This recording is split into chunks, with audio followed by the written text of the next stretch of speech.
Je vais lire le texte biblique central d'aujourd'hui, 2 Corinthiens 1, versets 3 et 4. 2 Corinthiens 1, versets 3 et 4 dit « Béni soit Dieu, le Père de notre Seigneur Jésus-Christ, le Père des miséricordes et le Dieu de toute consolation, qui nous console dans toutes nos afflictions, afin que par l'affliction dont nous sommes l'objet de la part de Dieu, nous puissions consoler ceux qui se trouvent dans quelque affliction. » Ça fait plaisir de vous voir aujourd'hui. C'est assez particulier pour moi d'être devant vous aujourd'hui. J'ai grandi dans cette église. J'ai été présenté ici il y a plus ou moins 24 ans de cela. Et je vous avoue que, pour le coup, j'ai un peu le trac d'être là parmi vous, d'être devant vous aujourd'hui. Mais je suis persuadé qu'avec l'aide du Saint-Esprit, j'arriverai à vous faire parvenir mon message correctement. Alors, cette année, comme un tas d'étudiants dans le monde entier, j'ai obtenu mon diplôme. J'ai été diplômé en orthopédagogie. L'orthopédagogie, c'est quoi? En fait, je suis un éducateur spécialisé qui s'occupe généralement des retards de développement dans différents domaines des jeunes et des enfants. Et comme un tas d'étudiants aussi, j'ai rencontré des épreuves, j'ai eu quelques soucis dans mon parcours. Ça a commencé en secondaire. Alors en secondaire, j'avais aucune stabilité. Je changeais quasiment chaque année d'établissement. Chaque année, je changeais de filière aussi. Je commençais une filière en septembre. En décembre, après les examens, je me rendais compte que c'était très compliqué, que c'était très difficile et j'arrêtais. Je commençais une autre filière en janvier du coup, jusqu'à la fin de l'année. Et puis pareil, en septembre, je changeais d'école. J'ai recommencé encore une fois dans une autre filière. Malgré ça, en 2017, j'ai quand même pu obtenir mon diplôme secondaire. Et du coup, j'ai décidé de poursuivre mes études et d'étudier l'ergothérapie à la haute école.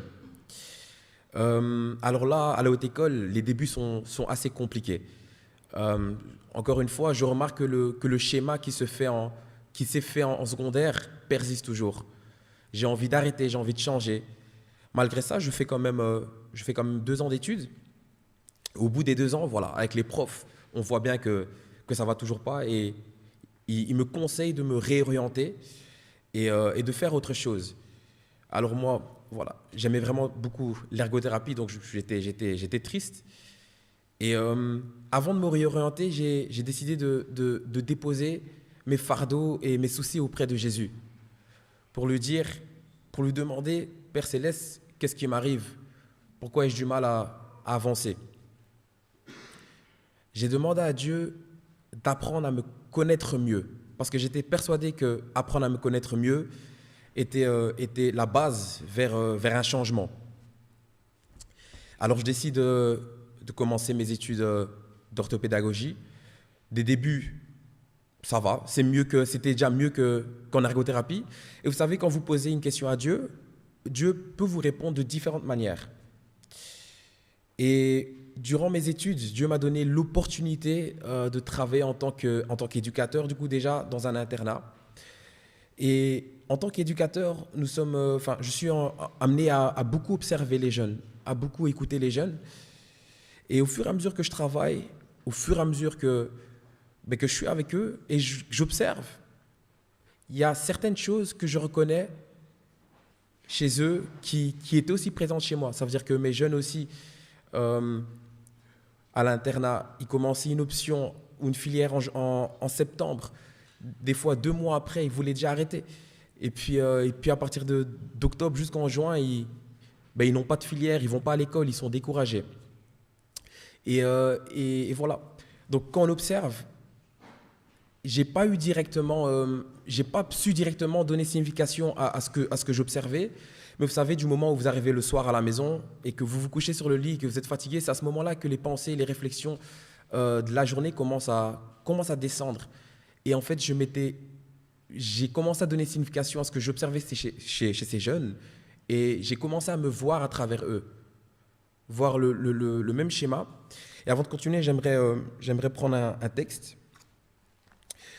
Je vais vous demander d'ouvrir vos Bibles dans le livre de Colossiens, chapitre 3, versets 20 à 22.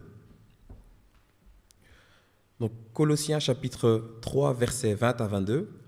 Et le texte nous dit ici, « Enfants, obéissez en tout temps à vos parents, car cela est agréable au Seigneur. Mais pères, n'exaspérez pas vos enfants de peur qu'ils ne se découragent. » Alors si on prend le texte dans le contexte, on parle des relations dans la maison. Et je vais prendre un peu plus large et donc pas seulement utiliser le mot père, mais aussi dire toute personne de proches qui peuvent avoir un impact sur le développement de l'enfant ou du jeune. Et je me suis rendu compte que comme les jeunes avec qui je travaillais, j'avais été exaspéré et découragé. Il y a différentes manières d'exaspérer ou de décourager une personne et l'une d'elles, c'est par la parole, c'est par les paroles négatives. Et comme les jeunes avec qui je travaillais, j'avais un manque de confiance en moi. Je ne croyais pas que je pouvais avancer, je ne croyais pas que je pouvais le faire. Je croyais que c'était toujours les autres qui réussissaient, les autres qui avançaient, et j'avais pas confiance en moi. Et du coup, du moment où j'ai compris que j'étais découragé, ça m'a permis en fait, j'ai compris que Dieu avait répondu ainsi à ma question et ça m'a permis d'aller vers lui et d'aller puiser le courage à la source du courage et qui est dans la parole. Et Dieu prête énormément d'attention à nos paroles. Vous savez, quand on répète une phrase ou un mensonge à un jeune ou un enfant assez de fois, ça peut finir par devenir une vérité dans son esprit. Quand on répète à un enfant ou à un jeune qui n'y arrivera pas, qui ne persistera pas, qu'il est peut-être bizarre ou différent, il va finir par y croire. C'est aussi ainsi que Satan, des fois, souvent travaille, c'est qu'il nous répète un mensonge et des fois, malheureusement, on finit par y croire. Mais donc, j'ai décidé de vraiment prendre foi et de puiser ce courage-là dans les textes bibliques. Et j'aimerais prendre quelques textes avec vous. Vous dire que l'Éternel prête énormément attention aux paroles. Je vais vous demander d'ouvrir vos Bibles dans le livre de Jacques, chapitre 3, versets 7 à 12. Livre de Jacques, chapitre 3, versets 7 à 12. Toutes les espèces de bêtes d'oiseaux, de reptiles, d'animaux marins peuvent être domptés et ont été domptés par l'homme. La langue, en revanche, aucun homme ne peut la dompter.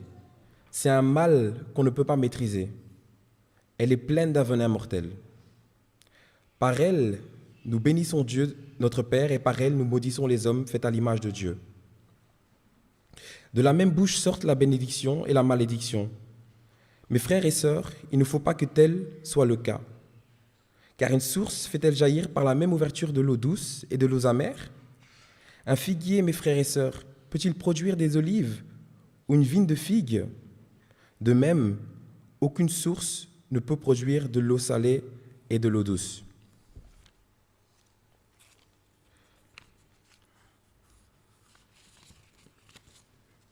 Je vais vous lire un deuxième texte.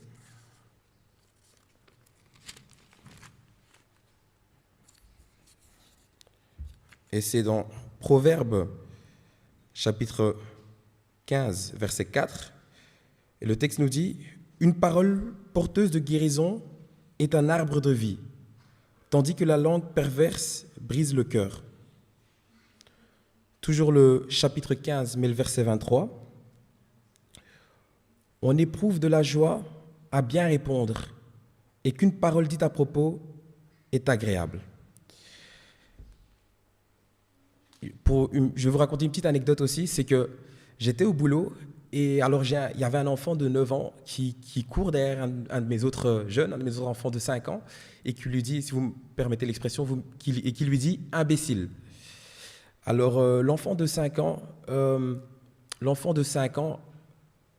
comprend qu'elle a été insultée et lui dit « Non, moi je ne suis pas une imbécile. Ma maman me répète ça tous les jours, mais je ne suis pas une imbécile. » Et je suis persuadé que je remercie Dieu car l'enfant a compris que c'était un mot péjoratif et que malgré le nombre de fois où ça peut être répété, qu'elle n'y croyait toujours pas. Elle avait compris qu'elle ne l'était pas. Et dans ce parcours-ci, il y a la louange qui a eu aussi une portée très positive, car bénir quelqu'un, c'est dire du bien d'une personne, c'est l'élever, et maudire quelqu'un, c'est dire du mal, c'est rabaisser la personne. Et du coup, j'avais besoin d'être élevé, et la louange a joué un rôle très important, car je cherchais vraiment ce courage-là, et chaque jour, le matin en allant au boulot, ou en allant à l'école aussi à l'époque, je chantais cette chanson. Je vais vous la chanter, elle est en anglais, et je vais vous la traduire après. You don't have to worry, and don't you be afraid. Joy comes in the morning, trouble they don't last always. For there's a friend named Jesus who will wipe your tears away. And if your heart is broken, just lift your hands and say, oh, I know that I can make it. I know that I can stand.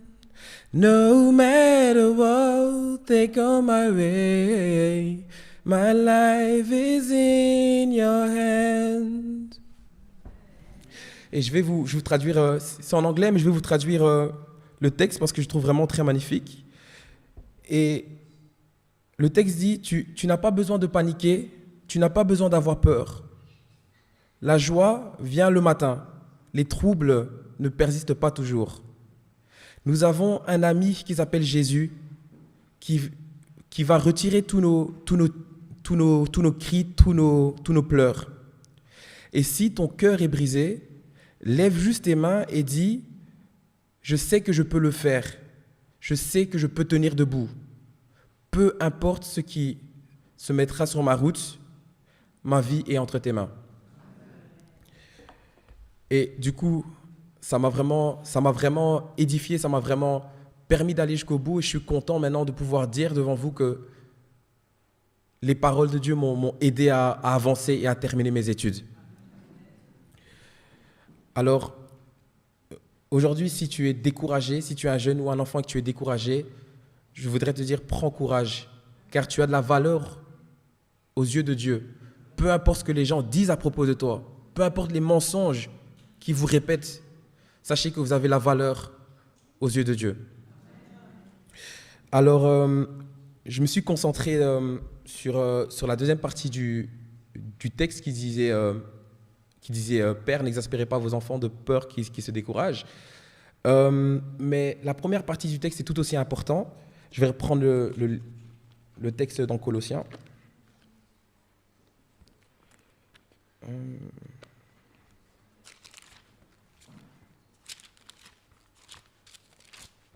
Excusez-moi.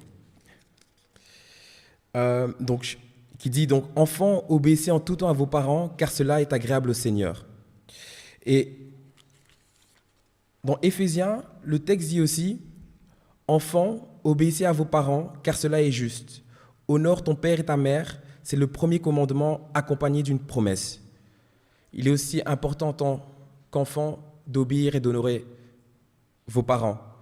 Il se peut que vos parents vous guident peut-être pas actuellement de la bonne manière, mais priez pour eux. Priez pour eux afin qu'eux ne se découragent pas. Et si tu es un parent et que tu as un enfant qui est découragé, toi aussi prends courage et n'abandonne pas. J'ai eu la chance aussi, durant mes études, d'avoir été suivi par ma maman qui m'a énormément soutenu dans différentes épreuves. Malgré qu'elle m'a soutenu et qu'elle m'a donné beaucoup de courage aussi, j'avais toujours ce manque de confiance en moi. Les psychologues disent souvent qu'une parole négative peuvent endommager 5 expériences ou 5 souvenirs positifs que tu as eus. Donc, essayons de communiquer de manière constructive. ne suis pas en train de dire qu'on ne peut pas donner des remarques ou reprendre l'enfant. Par contre, faisons-le de manière constructive afin d'élever l'enfant et non de le décourager, de le rabaisser. Donc, c'était mon message pour vous aujourd'hui. Et voilà. Ésaïe 50, verset 4. J'ai de la joie dans mon cœur parce que quand on voit les enfants qui étaient tout petits, à Lingala, on dit les enfants aussi jouent du tam-tam et les grands peuvent danser. Quand on voit des enfants qui étaient tout petits et qui grandissent sous la guidance de l'Éternel, il y a de la chaleur dans le cœur. Il y a de la chaleur dans le cœur. Ésaïe 50, verset 4. Le Seigneur, l'Éternel, m'a donné une langue exercée pour que je sache soutenir par la parole celui qui est abattu. Il éveille chaque matin, il éveille mon oreille pour que j'écoute comme écoute des disciples. Et pour se faire plaisir, on va prendre Proverbe, chapitre 15, verset 23. Proverbe 15, verset 23. On éprouve de la joie à donner une réponse de sa bouche, et combien est agréable une parole dite à propos. Et le dernier texte que je vais prendre, c'est justement Proverbe 15, verset 4. La langue douce est un arbre de vie, mais la langue perverse brise l'âme.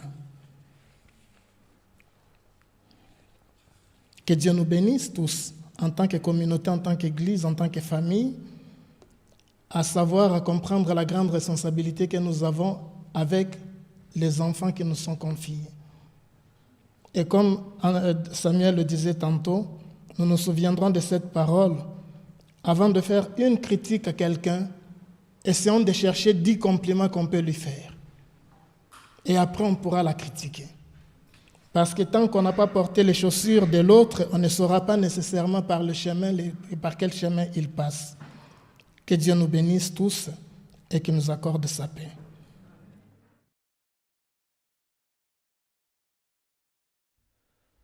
Prions. Notre cher Père, nous te sommes très reconnaissants que tu as toujours une bonne parole pour nous. À chaque instant, tu nous réconfortes, tu nous fais passer à travers notre vie et tu ne nous oublies jamais. Nous avons des difficultés, nous avons des moments agréables, mais à chaque instant, Seigneur, tes yeux sont sur nous et ta main ne se raccourcit pas pour nous aider et pour nous faire passer à travers tout ce qu'on a.